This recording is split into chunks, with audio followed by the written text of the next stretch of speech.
congratulate you all on that. Yeah.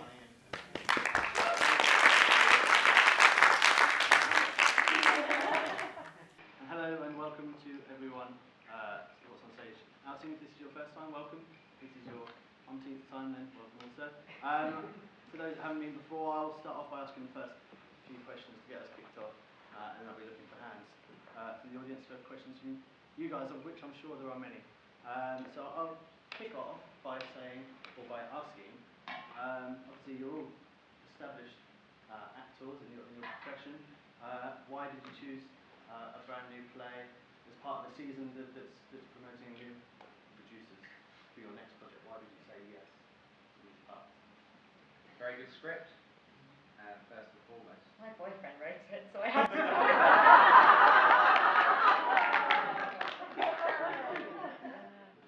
But aside from that, I probably had a lot more confidence when these guys suddenly showed an interest in being in it too. But also that what is really nice about it is that it's really unusual for a new play to go on somewhere as big as this and in a sort of full production. It usually starts in some little pod theatre somewhere and then hopefully it kind of grows over a few years or whatever. So it's quite nerve-wracking for everybody, but ambitious. And really fun and exciting, and we just all love doing it. We do love doing it. I did it because her boyfriend wrote it, and I knew her. And I knew her, and them two were definitely doing it because he wrote it, she was in it, and then Nick Burns was attached to it, and I was like, well, that's. Then you wavered. No, and then I was like, oh, I definitely have to do it now. And then when Angela came on board, I thought, oh, we're all up for a proper laugh. And it's also doing something so experimental, you know, the whole Swedish song thing. And it's really quite original in many ways. And I suppose it's like nothing I've ever done before, so that's why I did it. Angie's second play ever. Oh. Yeah. And my last. That's a joke, it's not really, I love it. I said yes because I auditioned and then they offered me the part so I went, yes please. When I got the script through, I read it and it made me laugh, and I thought I would like to go and see this play. And I think if you read something that you want to watch, then it means that you've got a passion for it, and I think you have to have a passion to be in something that is new, because you've got to have that, you know, you just got to have that impetus and be ready. I met Tamara at Harvey. When we spoke with Tamara before, she said that she chose to work on it because it was something that she'd never seen before. It was a story that she'd never seen told in a way that she'd never seen written. Yeah, I think for Tamara, the fact that this particular story had never been represented before, at least that she'd never seen it represented on stage, was the most enticing thing. In addition to, you know, the exceptional writing and then the cast that she was able to assemble. So She's an incredible director. Yes, we shouldn't forget that she's amazing. She really is. And she created it was 4 weeks is not that long for a new piece. Like, yeah. But she had worked with Ben for quite a while beforehand too. Well, not really. The whole project happened really quickly. I know, because I was at home. But because it actually got commissioned. I was workshopping it in the bedroom.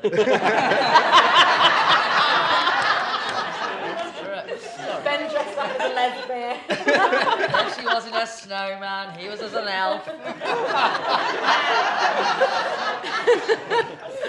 But quite unusually, I think the idea was commissioned before the play existed. So actually Ben had to write it in a very short amount of time. And quite often in rehearsals, with a new piece, it often gets sort of like pulled apart and changed and whatever. And Tamara was very she really honoured it. And she was really she understood like why certain things were in there, and she got the best out of all of us doing it, and in a very short space of time, amount of time. And also there were things like they had to kind of make choices, like the Swedish songs, to do the scene changes, because there isn't any other way to do the scene changes in this theatre. We can't have a revolve, and we can't have a curtain coming down, and we can't have any of that. And they didn't know whether it was going to work until we got into the first preview, really. Is that a worry for you as actors working on a new play, that how it's going to be taken by the audience? Well, you never know whether anything's going to work. It's all trial and error. I mean, I actually feel like we're still trying to make some bits work, but not necessarily because of the script, just because of choices that we're making. After the first preview, we came off the stage and we ran round and met in the corridor at the back and went, "Oh my God, it's actually funny! They really liked it!" And that was really the first, you had to have the audience there to know that everything we have been working on for 4 weeks, that we've been pissing us. That heard we've words been, tonight. oh yeah, you have heard words. That we'd been really laughing at was understood and everyone got it, and it wasn't just an in-joke anymore. It was like, oh no, everyone gets this. It's great. But a lot of the stuff that we were laughing at never gets anything. Our favourite stuff. Our favourite stuff is often, tumbleweed. Yeah. So Oh, you never know what's going to get the laughs, and it was a real, we kind of found it funny, obviously, and then when it came into when we did the first preview, it absolutely exceeded our expectations, yeah. didn't it? We just never expected. The audience really enjoyed it. We were just, it's amazing. I think it's dead exciting to be part of something that's so brand new from someone who's not kind of been around for 100 years, and I think it's really exciting to come and be in a new theatre doing a new piece with ace actors, and it doesn't. I don't think it gets much better than this, but I have only done 2 plays. No, but it doesn't get much better than this. I don't It's think. like, what opportunity? When do you get that opportunity to? However it's received daily, because it sometimes is, the audience are much more appreciative than others, depending on. I mean, they always laugh, but you were particularly great tonight, and then sometimes we'll have an audience that might be a bit smaller, and then sometimes at the end, everyone's on their feet. You never know what it's going to actually be like, I suppose, how it's going to be taken, but every single night we have a brilliant time. Yeah. I think if we weren't enjoying it, it would be a completely different experience. Yeah. And there's a really awesome chemistry between all 4 of you, and some reviews have compared you to like the chemistry to being like the cast of a sitcom, or like that how you play off each other it has a kind of a nice like bounce between it. And looking at Captain Pooper's Twitter account, there seems like there's been a banter between you all throughout We rehearsals. really like each other. We really do. Like, we genuinely like each other. Is that important for this kind of play, or is it all just because Yeah. you get on so well together? I think it's helped this play. Definitely. I think I think it'd be pretty miserable. The only thing it hasn't helped is our corpsing, obviously. The staff comes in. Because it is, Oh, did it you is see daily, my it's a daily struggle to keep it together, which makes it all the more kind of tingly and exciting. Who's going to laugh tonight? Who's going to keep it together tonight? We're doing quite well. Are we? At hiding it. Our assistant director might have something to No. say about that. No, I think it's very consistent. What, where we corpse in exactly the same places every In the same night? places. Oh, when he's walking off though with the When he's little. got the sample part, that whole section. There aren't any lines there. There's no lines there, but it's become a business. 3-act play. Tonight, he literally was doing an impression of Teen Wolf, going. I don't know why, but that bit, it just is so much fun to try and get. Us to Us to laugh. That's it. Except that you corpse I yourself. caught myself more often. Did you hear than him not. snort? I usually get myself laugh. And it's thinking of things to do, and then when I think about it, it makes me laugh. Todd's pot was good. Oh yeah. But you were all like that during rehearsals. I mean, it was incredible actually throughout rehearsals what a family feeling there was in the rehearsal room with the 4 of you. It was very quick too. Like Yeah. it wasn't a cast that sort of took its time to get to know each other. I mean, you all sort of jumped in with very personal stories very quickly. But I think that's because of the subject matter. I mean, Yeah. we spent a good week just talking about wanking and sex, Yeah. and because ultimately that's what this subject matter is. People. How do you wank when your sister's outside? Those kind of conversations. You're gonna get quite close. Yeah. That's so true. If the subject matter wasn't that, I don't suppose we would be this close, because it meant that you could never be shy. Nothing was taboo. Really. Yeah. And has it made you all think about your kind of own opinions on what families should be? See where that There we go. We'll all be very close by the end. No, what families should be, what the family unit is. Did you hold opinions that might have changed throughout this I process? love the line that Jemima has, that brilliant line that Ben wrote about, there is no such thing as a normal, regular family. It doesn't exist, not anywhere on earth. Because it kind of confirms things for you, that however brilliant your family are, that doesn't exist. And it also made me think, you know, maybe this isn't such a bad idea. A few people in one house looking after a child, maybe more than one child. Yeah. You know, why should that not work? Not going to try it, but I feel like it's almost kind of going back, because that's how essentially kids were brought up. You know, they lived in a house with multi-generations in there. Yeah. And, you know, mums went out to work, grandparents looked after the kids, aunties and uncles were all roped in. That's kind of how it was, and it's only in recent times that we've, you know, we all move away from our parents and, you know, move down to London, leave them up north, and we're on our own. And I don't know if that is necessarily the way that you should bring up a family. I'm gay. That's it. My husband's going. Cool, I'm going to look for some hands. Yes. You say that the writer was your boyfriend. Did he have you in mind when he wrote it? As I sat over him going, who am I? And it was quite, he started writing it, and I kept going, is there a part for me? And he said, there's 3 parts that you could play. There's 3 girls. And we were talking about it, and we did a very, when Tamara, the director, was first brought on board, we did in kind of, I think in May, we did a kind of 2-3 day workshop where, with some other actors, where we just talked about it. And I think I said, I read it, and I said, can I read this character? And he was like, fine. And then when they were sort of casting it, they decided to kind of change and like establish exactly like the ages of the characters better.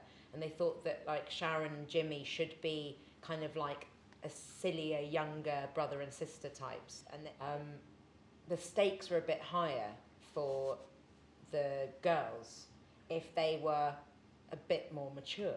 because we only had a certain amount of time to have the child in.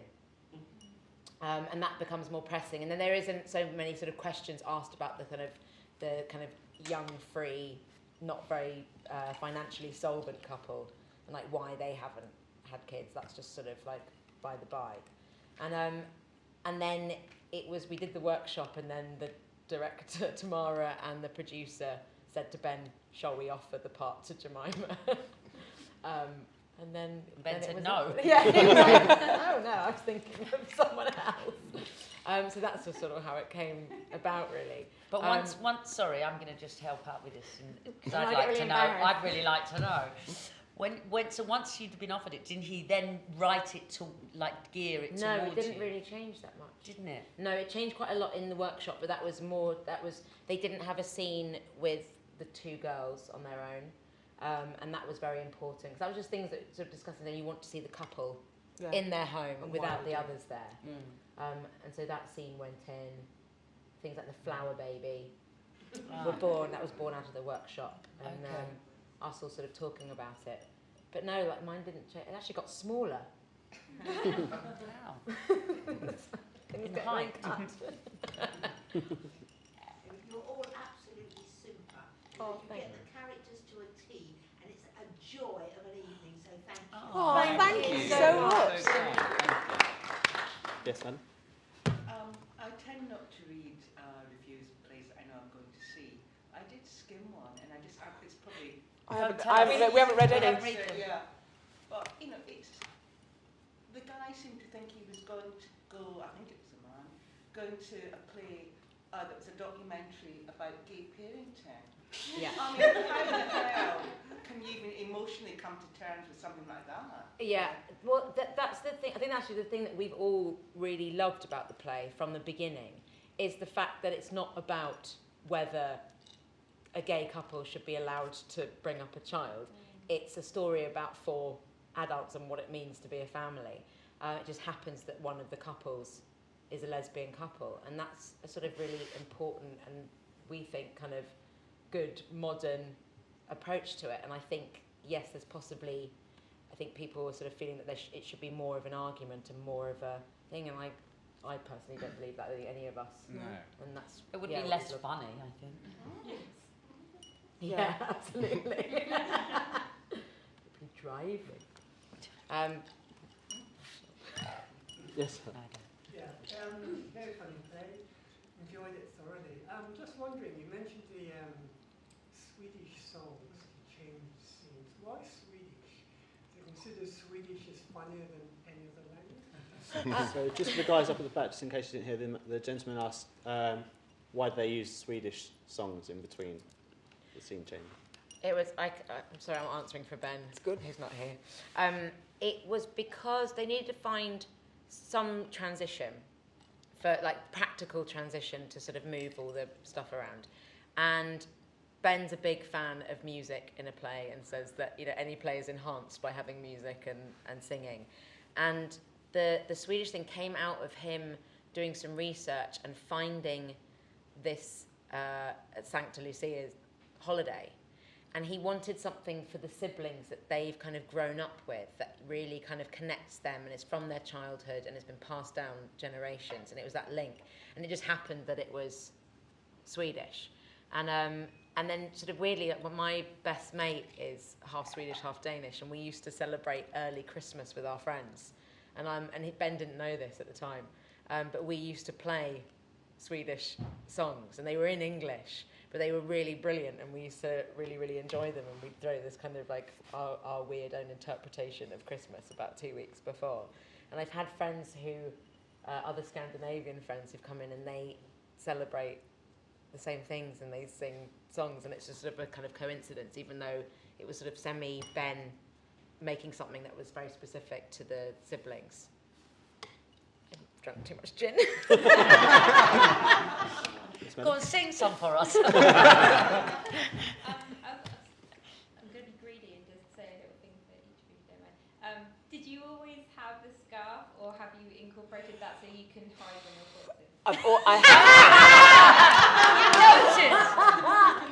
I have always had the scarf from the first ever costume Brilliant. fitting. In fairness, I didn't used to use a scarf as a protector until Nick stepped up his game. Basically, for a very long time, I just ignored what was going on behind me. But as soon as he started doing the noises, I just can't. You're so lucky. You're so lucky to have that scarf. Obviously not. It's not hiding a thing. It's my body going like that. What was the decision behind doing the Taylor clips in English rather than Swedish? This was something that came about after the workshop. And I was really worried that it meant that I wasn't going to have a song. We actually all had more songs originally, like it was sort of more evenly spread out, and then it became Tamzin doing all of them. Like I said, Sharon doesn't know Swedish, and the whole point at the end is the gesture that she learns walking in the air in Swedish is her grand gesture to win Jimmy back. And that's, yeah. And also I say, you know, Caro's got the final countdown pretty much word perfect. She's gone out of her way to learn Swedish for a few songs. So that can be explained away when Caro starts singing in Swedish. But really, I'm not sure how you would make it work that you would come out with Swedish. I love the fact that Totally Eclipse the Heart happens and then he sings back to her in Swedish. He's not me out in the rehearsals. I'm not a very good singer. And, it took me ages to get the key right. So when I started so every time we did it, I'd sometimes try doing it Fendi. I'd try doing it really high, and then I'd try doing it really low, and I wouldn't tell Jemima. Got in the right panic. Thing, I thought I'd never be able to say it. So can we see you on New Vision next year then? Oh, gosh. What, representing Sweden? Or are you going to do a Swedish song? As soon as you two came in, you said about the tumbleweed moments that you have that nobody seemed to react to. I mean, I know that we might not laugh to it now, but like, is there any particular moment that you can think of that you're like, I would have thought they'd laugh tonight? But it got a laugh tonight. It got a great laugh tonight. Got the best laugh it's ever had tonight. But there's a line where when Angie's talking about, you know, these Scandinavian village, and there was this huge famine. All the grandmothers of these children that were born were in this famine. And I say this line, hunger sad. And it's quite an odd line. But, for some reason, we all just found it quite funny. So then everything that happened was sad. Oh, Jim's sad. So it'd be like Q&A sad. Everything became about being sad. We took it to a different level. So when we came into the theatre and no one laughed, we were like... That's really funny. No, but the whole time we were also saying that's never going to get allowed. Yeah, So we there was were. something, we sort of You're bolster right. ourselves by Yeah, knowing you're that in right. a way too. Yeah. That was your opening night gift too. Says Jemima gave us all mugs. Mine says mug sads. It was lovely. That's because it also says semen sample container. That's true. Yeah, but it's personalised. Does it affect you, the audience being so close and intimate? I mean, I've not been to this theatre before, but we really are close to the stage. It does when they do things like burp very loudly. Oh no, someone did it. Or sneeze, or just in a very quiet moment, or bodily functions happen. So things have been happening in very quiet moments. Poor Jemima. The corpsing wasn't so bad until about a week ago. Yeah, where we had the corpsing Burpgate. was fine, and then we had Burpgate. And it was the louder. It was like a Homer Simpson cartoon, and it was so loud. And it was on the and I was front row. talking, and he was just there, and it's like someone doing it in your ear on stage. And I think I looked at these guys while I was talking and went, "Ooh." We were And then we all just went, and it Thank just really kept- Properly laugh. Oh, Like no really scarves. There was just nothing to laughing, hide openly behind. laughing. But the audience had heard it too, so they were laughing with us. Yeah, only the first couple of rows. All the ones at the back hated us. And the poor man had done it, and then he immediately went. I didn't see him So do that bit made me laugh more. That he. I thought he was sitting there really loud. No, he was absolutely horrified with himself. Good. Yeah, and then It it was. was just going to be one of those silent ones. Yeah. And it went on for quite a long time. Yeah. I think the funny thing is it's lovely when the audience feel relaxed. But sometimes you'll hear them having a chat. And the other night they were saying, they went, "Oh, she's in shock." like doing Said like it, like they an were audio commentating. description of what we were doing on the stage. And I you were wasn't like, even doing shots. That's what was She was absolutely mortified because she wasn't doing shock at all. That was my happy. Oh, she's in shock. Yeah, so it is quite funny sometimes. I suppose people sometimes feel like they're at the cinema and that they can kind of chat and comment through it. But we don't take it too seriously, do we? No. There's never been any You haven't hit anybody with the flower or anything, for example. Sandwiches. Sandwiches. Yeah. In fairness, it did used to be at the front of the rehearsal room. That whole flower fight did occur at the front, and then the realisation that we alienate the whole first row. So it got moved backwards. But then a couple of nights ago, I discovered that if I fire my sandwiches from the back of the sofa, then a small picnic is given to the front row. And they quite like it. Oh, sandwiches! Yeah. I think we need to bring it to an end, but I just wanted to ask, obviously, and mention that this is part of the stage one season, or the one stage season, that is kind of mentoring and promoting emerging producers like Vicky Graham, who's a producer of this. How important is that to you to be involved, all of you, in something like that? I think anything that helps people in this quite difficult industry is really worth supporting. Yeah. You know, because you have to have new blood, you have to have new people, you have to have new ideas, otherwise it just stagnates. And so I think, And more women. More women, woman director on this, woman producer on this. It's a very female, practically ladies. Yeah. I've enjoyed being one of the only men. especially when we all get in the bar. Yeah. We don't. Yet. Nick keeps asking for it. There isn't one big enough. That's on WhatsOnStage website. On that note, can I say, on behalf of everyone, thank you to Nicholas, Tamzin, Angela,